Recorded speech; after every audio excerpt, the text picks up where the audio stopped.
स्वामीनाथन जी को आज तक नहीं माना। अध्यक्ष जी डिस्टर्ब ना करिए। सभापति महोदय, मेरा टाइम इसमें काउंट नहीं होगा। अरे यार, बेईमानी से जीता है तो ज्यादा ना बोलो। मालूम है कितने बड़े तीरंदाज हो। बेईमान हो, बेईमान हो, बेईमान हो, बेईमान हो। अबे कोई नोटिस नहीं लेता तुम्हें, छोड़ो। सभापति महोदय, मेरी पार्टी के किसी भी मेंबर से हम नंबर कम कर लेंगे टाइम, मेरा टाइम बढ़ा दो। अयोध्या से अवधेश जी क्या जीत गए? आप लोगों को इतनी नफरत हो गई कि एक भी उत्तर प्रदेश का एक बार भी नाम नहीं आया। सभापति महोदय, बेईमान हो, बेईमान हो, बेईमान हो, बेईमान हो। सभापति महोदय, 2014 के चुनाव के समय प्रधानमंत्री जी ने वादे किए कि 2 करोड़ रोजगार हर साल मिलेंगे। स्वामीनाथन जी, जिनको भारत रत्न दिया है सरकार को, मैं धन्यवाद देता हूं, लेकिन वो धन्यवाद अधूरा है जब तक उनकी सिफारिशों को नहीं मानते हो। 2007-8 से लगातार मांग चल रही है देश में कि स्वामीनाथन जी की जो सिफारिश है किसानों को 1.5 गुना समर्थन मूल्य देने का, एमएसपी की गारंटी देने का, कानूनी हक और अधिकार देने का, उस गारंटी को आज तक नहीं माना। आज तक नहीं माना, आज तक नहीं माना। स्वामीनाथन जी को आज तक नहीं माना। अध्यक्ष जी डिस्टर्ब ना करिए। सभापति महोदय, मेरा टाइम इसमें काउंट नहीं होगा। आप इधर। अरे यार, बेईमानी से जीता है तो ज्यादा ना बोलो। मालूम है कितने बड़े तीरंदाज हो। इधर बेईमान हो, बेईमान हो, बेईमान हो, बेईमान हो, बेईमान हो। चलो, स्वामीनाथन जी की आपने नहीं मानी, एमएसपी आपने लागू नहीं की। कितनी बढ़िया बातें कि खाद पे हम सब्सिडी बढ़ा रहे हैं। पहले 50 किलो को 45 किलो, फिर 45 किलो को 40 किलो, और मुझे लगता है कि एक तीसरा कार्यकाल पूरे होते होते केवल 10 ही किलो बचेगा खाद के कट्टे में, इससे ज़्यादा नहीं बचेगा। और किसान अगर अपनी एमएसपी की मांग करते हैं, हजारों किसान यहीं दिल्ली की सीमा पर मारे जाते हैं, और आप सोचते हो कि आपकी बात को कोई समझेगा नहीं। सभापति महोदय, नौजवानों को कितना गुमराह किया गया। नौजवानों से कह दिया गया हर साल 2 करोड़ रोजगार। मैं आज सवाल पूछता हूं अपने नौजवानों की ओर से, बताएं भारतीय जनता पार्टी के लोग, सरकार में बैठे लोग, 10 साल आपने राज कर लिया है, आखिर 20 करोड़ नौजवानों को रोजगार कहां है? अरे छोड़िए यार, अबे कोई नोटिस नहीं लेता तुम्हें, छोड़ो छोड़ो, कोई नोटिस नहीं लेगा तुम्हें। 20 करोड़ नौजवान के रोजगार का हिसाब कहां है? आज 11वें बजट में जब याद आई तो वो भी ट्रेनिंग की बात करते हो।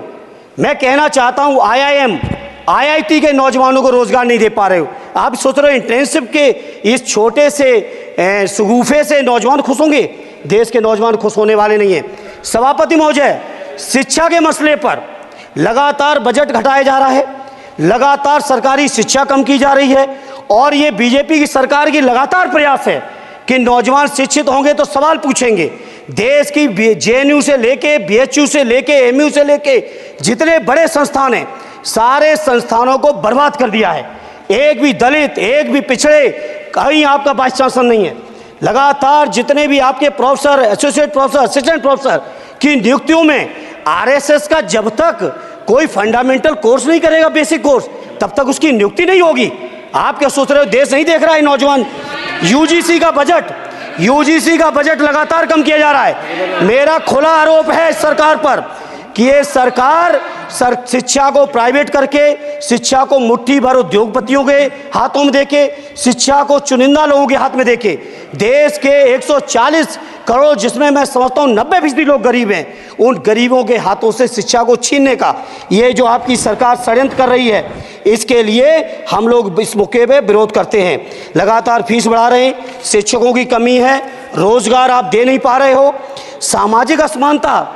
सभापति महोदय, 2014 में जिस समय सरकार बनी थी NDA की, उस समय देश की जितने भी जो आर्थिक चीज़ें थी, जो वेल्थ थी, उसमें पिछड़ों की हैसियत 17% थी, 17%, 17।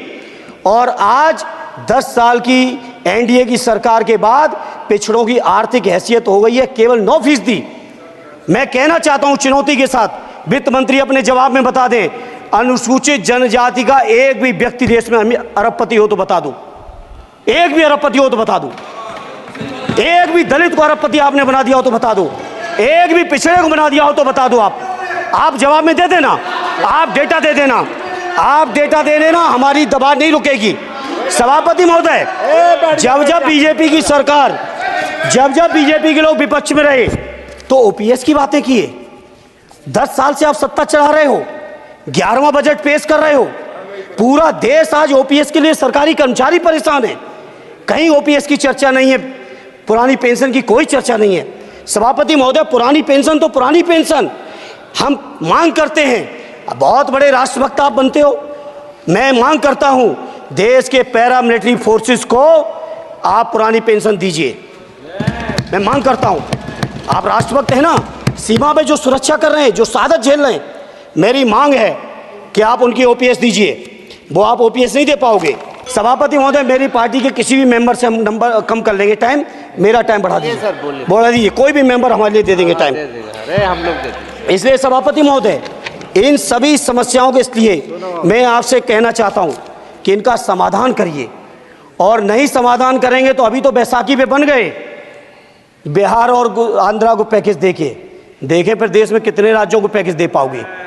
अरे वित्त मंत्री जी, उत्तर प्रदेश से आते हो, इतना भी हक नहीं कि पूरे बजट भाषण में एक बार उत्तर प्रदेश का नाम आ जाता।